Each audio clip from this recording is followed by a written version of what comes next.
pernah dengar? Mungkin sebenarnya kalian sudah pernah dengar, tapi biasanya yang lazim disebutkan artificial intelligence atau biasa disingkat AI. Sudah pernah dengar AI? Sudah. Jadi kita akan belajar konsep dasar kecerdasan artifisial atau kalian mengenalnya dengan AI. Nah, sebelum masuk ke materi, apa sih tujuan pembelajaran kita hari ini? Untuk apa kalian belajar konsep dasar AI? Nah, di sini bisa kalian baca sendiri. Apa di sini tujuan pembelajarannya? Peserta didik mampu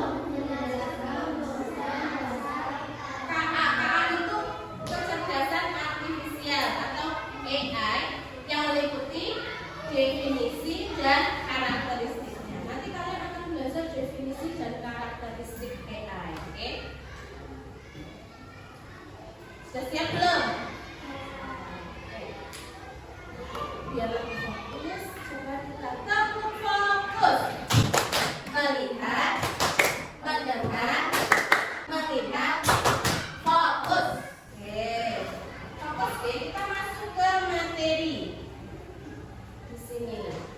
Nah, pernahkah kalian menggunakan Google Translate atau menonton video yang direkomendasikan oleh YouTube? Siapa yang suka nonton YouTube? Semuanya deh. Di halaman YouTube itu pasti ada video-video yang direkomendasikan untuk ditonton. Nah, kita simak video berikut. Pernahkah kamu bertanya-tanya, bagaimana kamu bisa mengenali wajahmu atau kenapa TikTok tahu video apa yang kamu suka? Semua itu bukan sulap, tapi hasil dari satu teknologi yang sedang mengubah dunia, yaitu AI. Assalamualaikum dan salam belajar. Selamat datang di channel ini. Di sini kita akan belajar bersama tentang AI. AI atau kecerdasan buatan, bukan hanya soal robot, tapi lebih dari itu. AI adalah cara ilmu komputer yang membuat mesin bisa berpikir dan belajar layaknya manusia. Kamu berpikir di sini bukan seperti manusia berpikir dengan perasaan, tapi berdasarkan data dan logika. Contoh sederhana, saat kamu mengetik di Google, lalu muncul sarang kata, itu adalah AI. Atau ketika kamu mendengarkan lagu di Spotify dan direkomendasikan playlist yang cocok dengan selera kamu, itu juga AI. Tapi, dari mana AI tahu semua itu? Dari data, banyak sekali data. Semakin banyak data yang dipelajari, semakin pintar AI tersebut. Jadi, sebenarnya AI itu seperti otak digital. Tapi, otak ini perlu dilatih dulu sebelum bisa digunakan. Latihan AI disebut training. Mirip seperti kamu belajar matematika. Semakin sering latihan, makin bisa. AI bisa digunakan di berbagai bidang, kesehatan, pendidikan, transportasi, bahkan seni. Tapi penting untuk tahu, AI tidak punya kesadaran. Ia hanya melakukan apa yang diperintahkan berdasarkan data yang dimiliki. Kenapa kita harus belajar AI? Karena masa depan akan sangat bergantung padanya. Bahkan sekarang pun banyak pekerjaan yang mulai digantikan oleh AI. Tapi tenang, kita bukan ingin digantikan. Dan kita ingin bisa bekerja sama dengan AI. Dan itu hanya bisa terjadi kalau kita paham cara kerja AI sejak sekarang.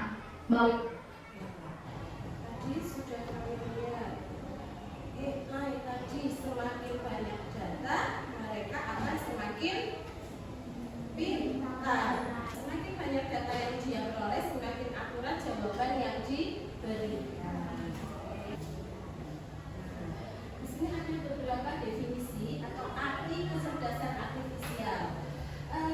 McCarthy pada tahun 2006 menjelaskan bahwa kecerdasan artifisial atau AI adalah ilmu dan rekayasa dalam menciptakan mesin cerdas dan program komputer yang cerdas. Sementara KBBI itu apa? Kamus Besar Bahasa Indonesia. KBBI tadi, KBBI online versi 6 menyebutkan bahwa kecerdasan artifisial adalah program komputer yang meniru kecerdasan manusia seperti mengambil keputusan, menyediakan dasar penalaran, dan karakteristik manusia lainnya. Nah, secara garis besar dapat disebutkan bahwa kecerdasan artifisial atau disingkat KA atau dalam bahasa Inggrisnya AI adalah teknologi yang membantu komputer belajar dari pengalaman dan melakukan tugas tanpa selalu perlu diperintah oleh manusia secara langsung. Jadi dia sistemnya otomatis. Nah, kita lanjut, kita masuk ke karakteristik KA. Karakteristik pertama, KA belajar dari data atau disebut machine learning. Ya, semakin banyak data yang dia pelajari,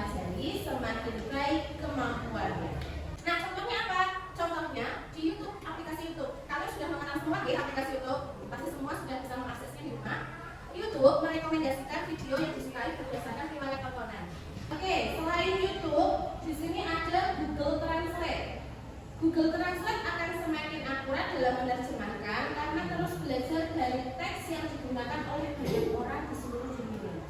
Nah, sekarang kalian pernah mengecek tidak kalau Google Translate itu sudah bisa digunakan untuk mentranslate ke dalam bahasa Jawa. Google Translate sudah bisa mendeteksi bahasa untuk diterjemahkan ke dalam bahasa Jawa. Misalkan, selamat pagi. Unjuk, Susan. Ya, terus misalkan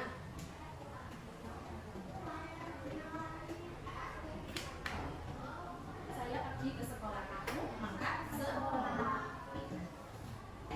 Lanjut dulu, nggih. Selanjutnya, karakteristik KA yang kedua itu KA mampu beradaptasi dan meningkatkan performanya. Jika KA awalnya sering melakukan kesalahan, ia bisa memperbaiki dirinya sendiri dengan belajar dari kesalahan sendiri. Contohnya Anda di aplikasi Google Map. Mungkin sudah pernah melihat Google Map untuk menunjukkan suatu lokasi. Oke. Awalnya mungkin salah memperkirakan waktu tempuh, tetapi setelah lebih banyak orang menggunakan jalan yang sama, ia biasanya memperbaiki prediksinya dan memberikan rute terbaik dengan yang paling cepat dan jalannya tidak rusak. Selain itu ada asisten virtual seperti Siri atau Google Assistant. Siri itu fungsinya sama seperti Google Assistant, hanya Siri berada di perangkat berbasis OS atau biasanya digunakan di iPhone, oke? Sementara Google Assistant itu digunakan untuk perangkat berbasis Android. Yang ketiga, KA bekerja berdasarkan algoritma dan model prediktif. Maksudnya di sini kecerdasan artifisial bekerja dengan aturan dan langkah-langkah matematis yang disebut algoritma. Sudah pernah belajar ya tentang algoritma, langkah-langkah yang sistematis. Contohnya, di sini ada aplikasi cuaca yang dapat memprediksi hujan berdasarkan pola suhu, kelembaban, dan data-data sebelumnya. Kemudian ada aplikasi belanja daring seperti Shopee, Tokopedia, atau Lazada. Sudah pernah menggunakan aplikasi belanja daring, belanja online? Nah, di sini juga bisa merekomendasikan produk yang pelanggan suka berdasarkan apa yang sering dicari. Yang keempat, KA mampu mengenali pola dan membuat keputusan secara otomatis. Jadi kecerdasan artifisial ini tidak hanya melihat data, tetapi juga bisa menemukan pola yang tidak terlihat oleh manusia. Dari pola-pola ini, KA bisa membantu mengambil keputusan secara otomatis. Contohnya, jika aplikasi media sosial, Facebook atau Instagram. Siapa di sini yang main Facebook atau Instagram? Nah, aplikasi sosial media seperti Facebook atau Instagram ini bisa mengenali wajah dalam foto. Yang belum pernah main Facebook pasti tahu, misalkan mengupload sebuah foto nanti otomatis bisa menandai orang yang ada dalam foto tersebut. Oke, sekarang kita bisa melihat di sini perbandingan kecerdasan artifisial dan kecerdasan manusia. Itu dua hal yang berbeda. Kecerdasan artifisial di sini tidak memiliki perasaan, jadi hanya mengikuti perintah yang diberikan. Oke. Sementara kecerdasan manusia ya kecerdasan yang kalian miliki. Kalian manusia toh. Nah, kecerdasan manusia itu bagaimana? Yang bisa berpikir sendiri dan memiliki perasaan. Kemudian, kalau kecerdasan artifisial itu belajar dari data dan program yang diberikan, sementara kalian sebagai manusia belajar banyak hal yang berbeda dan beradaptasi dengan lingkungan melalui interaksi sosial. Kalau AI, mereka mengumpulkan data. Kemudian, AI hanya memahami hal yang ada dalam datanya. Sementara manusia bisa memahami konteks yang luas. Kemudian, AI hanya bisa membuat keputusan berdasarkan angka dan pola. Seperti yang tadi Bu Desi katakan, hanya bisa memahami hal yang ada dalam data, termasuk angka dan pola. Sementara kecerdasan manusia bisa membuat keputusan dengan pertimbangan emosi, bisa mempertimbangkan nilai moral dan etika. Nah, Bu Desi tanya, pernahkah kamu berbicara dengan Google Assistant? Pernah belum? Pernah.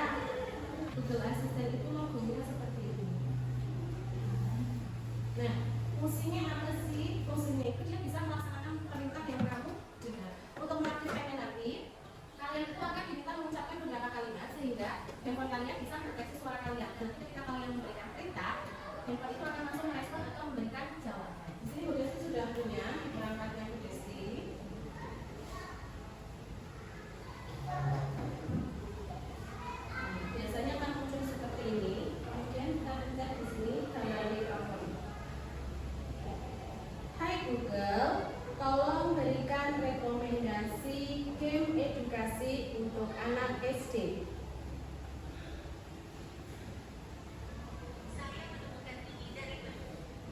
Kemudian setelah diberi peta itu, nanti Google akan membuka di perangkatnya melalui browser dan memberikan rekomendasi game yang sesuai untuk anak SD.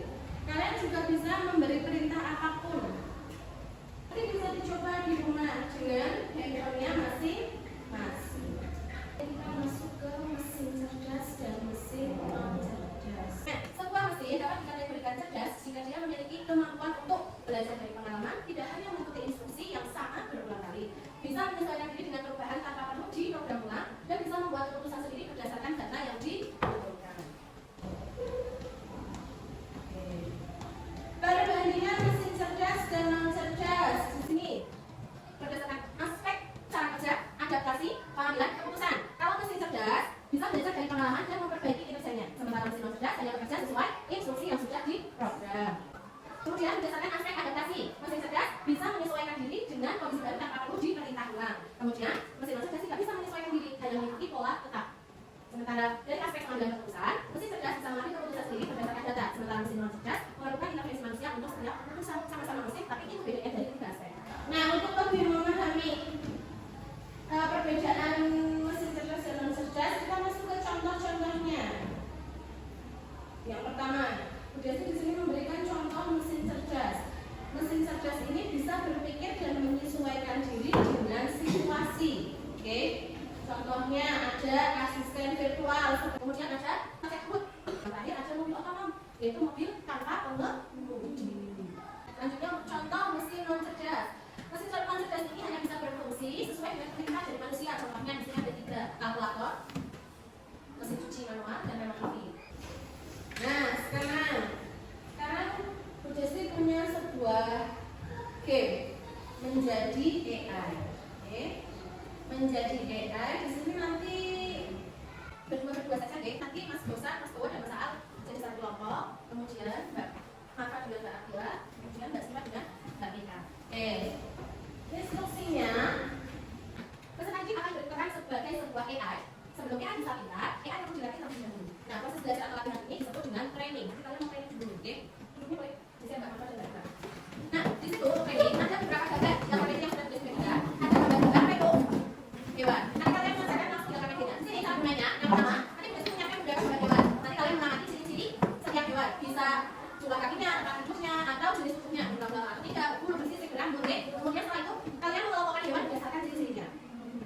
Contohnya, jadi misalnya punya gambar kucing, ikan, dan burung. Kucing itu ciri-cirinya berkaki 4, berbulu, hidup di darat. Ikan tidak berkaki, bersisik, dan hidup di air. Burung berkaki 2, punya sayap, dan bisa terbang. Nah, di sini Budesi akan mengelompokkan hewan tersebut berdasarkan tempat tinggalnya, hewan darat, hewan air, dan hewan udara. Kemudian selanjutnya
sama? Kayak ketemu buat ngomong sama kita.